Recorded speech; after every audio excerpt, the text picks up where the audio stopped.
उस समय एक नारा लगता था, मैं आपको बहुत कम लोग जानते होंगे उस नारे को, कि सतपाल मलिक की क्या पहचान, चौड़ी छाती शेर निशान। मेरठ कॉलेज में जब वो थे, हमने एक नहीं 50 आंदोलन किए और आंदोलन करते करते हम जो इमरजेंसी में जेल गए। कह रहा हूँ मैं बीजेपी में हूँ और सन 96 से हूँ। मलिक साहब बीजेपी में आए, वाजपेयी जी ने, अरुण जेटली जी ने, अडवाणी जी ने उन पर अपना सर पर हाथ रखा। जहाँ गांव में एक वोट नहीं मिलती थी, हमने वहाँ खाता खुलवा के एक एक बूथ पे 1800 वोट में से हजार वोट मैंने डलवाई है पार्टी के लिए, बीजेपी के लिए। आप कहाँ से आई सर? हम उत्तर प्रदेश से, यूपी से आए हैं, मेरठ से। और सतपाल मलिक जी का मूल जी जनपद है।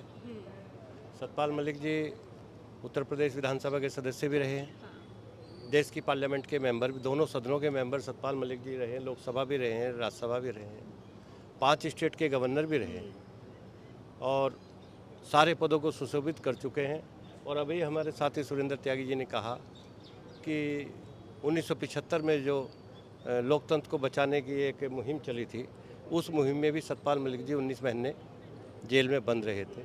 उत्तर प्रदेश सरकार ने लोकतंत्र रक्षक सेनानी का उन्हें दर्जा दिया गया है और उत्तर प्रदेश सरकार के जियो के हिसाब से किसी भी लोकतंत्र रक्षक सेनानी की अगर डेथ होती है तो उसको प्रोटोकॉल के मुताबिक sub divisional officer, sub divisional magistrate या क्षेत्राधिकारी या सरकार का कोई भी प्रतिनिधि, प्रशासन का हो या फोर्स का हो, वो आके उनको बाकायदा सलूट करता है, गार्ड ऑफ ऑनर देते हैं और उनको सरकारी जो उनको सम्मान मिलना चाहिए, वो राज्य के सम्मान के हकदार हैं। और मलिक साहब के साथ हमें कुछ काम करने का मौका मिला क्योंकि हम स्वर्गीय चौधरी चरण सिंह जी के चरणों में बैठ के हमने कुछ सीखा और मलिक साहब से भी हमने बहुत सीखा। निडर, निष्पक्ष, अपनी आवाज़ को चाहे चट्टान के सामने कहना हो और चाहे फर्श पे कहना हो, चाहे आसमान पे कहना हो, मलिक साहब कभी चूकते नहीं थे, अपनी बात के अचूक धनी थे।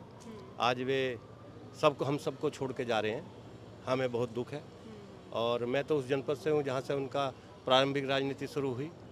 मेरठ कॉलेज के उस समय एक नारा लगता था, मैं आपको बहुत कम लोग जानते होंगे उस नारे को, कि सतपाल मलिक की क्या पहचान, चौड़ी छाती शेर निशान। ये जिस समय मेरठ कॉलेज के प्रेसिडेंट का चुनाव लड़ा तो ये नारा लगते थे। ये शायद किसी ने नहीं बताया होगा क्योंकि हम उनके प्रारंभिक साथी, इसलिए मैं कर रहा हूँ। और 2 बार प्रेसिडेंट रहे उस कॉलेज के, जो उत्तरी भारत का सबसे ताकतवर कॉलेज था। 2 बार, एक बार नॉमिनी लड़कों के माध्यम से कुछ वो चुने जाते थे और उसके बाद फिर डायरेक्ट मतों से जीते, वोटिंग के माध्यम से जीत के आए। एक बार प्रीमियर रहे, एक बार जो अध्यक्ष रहे प्रेसिडेंट। और मैं उन्हीं के, वो मेरे मामा के लड़के थे और मैं बचपन से ही उनके साथ रहा हूँ। और मेरठ कॉलेज में जब वो थे, हमने एक नहीं 50 आंदोलन किए और आंदोलन करते करते हम जो इमरजेंसी में जेल गए। गंगा स्नान पर नवंबर के महीने में हम लोगों ने गिरफ्तारी दी थी और उन गिरफ्तारी का ये नतीजा हुआ था कि हम चौधरी चरण सिंह जी के वफादार लोगों में से थे, उनसे बैठ के बात करते थे। हर 15 दिन में चौधरी चरण सिंह से हम मिलते थे। इतने हम लोक दल के एक सिपाही थे।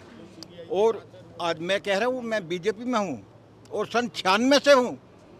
मलिक साहब बीजेपी में आए, वाजपेयी जी ने, अरुण जेटली जी ने, अडवाणी जी ने उन पर अपना सर पर हाथ रखा।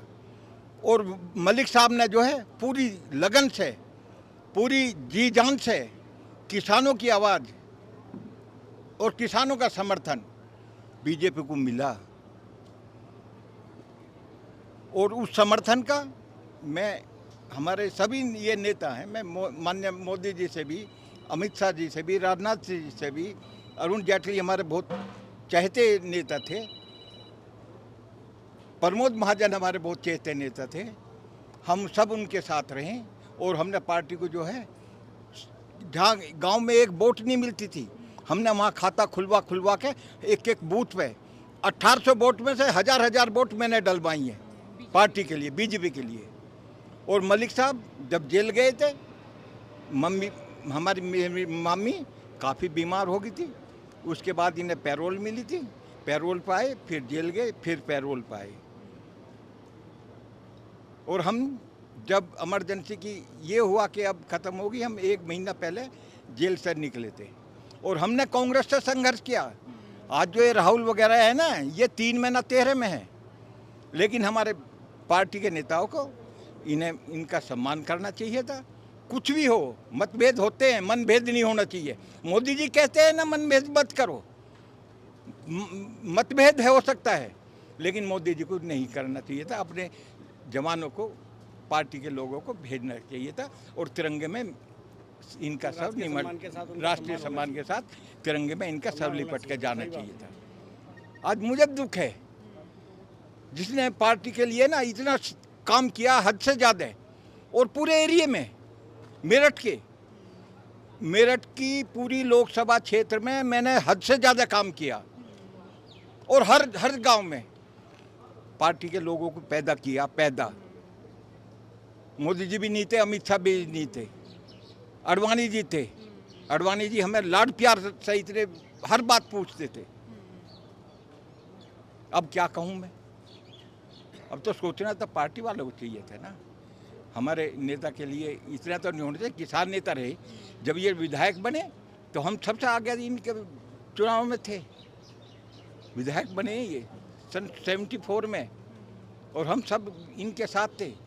उसके बाद 2 बार राज्यसभा में रहे, लोकसभा में रहे, बीपी सिंह गवर्नमेंट में मंत्री बने। सोशल मीडिया और मीडिया उसके बाद में उठाइए, ये लंबी बात मत करो, ये उस टाइम सुनो ना, आप समय दूसरा है, आप ये देखो। हाँ हाँ ये चलो छोड़- हाँ हाँ छोड़ दो ना। मैं जो बोल रहा हूँ आप मत बताओ। हाँ, आप मत बताओ। तो हम जब इतने सम्मान के साथ अपने नेता को यहाँ श्रद्धांजलि देने आए हैं, तो सरकार को भी चाहिए था कि हमारे नेता को सम्मान के साथ, किसान नेता हमारे, और इन्हें आदर से सम्मान के साथ विदाई देनी थी। मैं इतनी कहता हूँ, सोचने का वक्त होता है और करने का वक्त होता है, वो निकल जाता है, हाथ मलते रह जाते हैं। इससे हमारे किसानों में रोष है, वेस्टर्न यूपी के किसान में रोष है।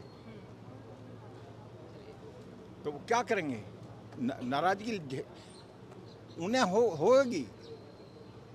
क्यों नहीं हुआ? चाहे मेरठ हो, मुजफ्फरनगर हो, सहारनपुर हो, देहरादून, रोहतक हो, पानीपत हो, सोनीपत हो, इन सब में जाटों को बड़ा ये दुख है। आज सभी लोग आए हुए हैं वहाँ से, इन सब जिलों के जिनके मैं नाम ले रहा हूँ, और के भी हैं, गुड़गांव से आए हुए हैं। और राजस्थान में इनकी इतनी जान पहचान थी, पता नहीं वहाँ से आए कि नहीं आए ये लोग। नहीं तो वहाँ आ रहे हैं, राजस्थान से भी आ रहे हैं, सब राजस्थान से भी आ रहे हुए हैं।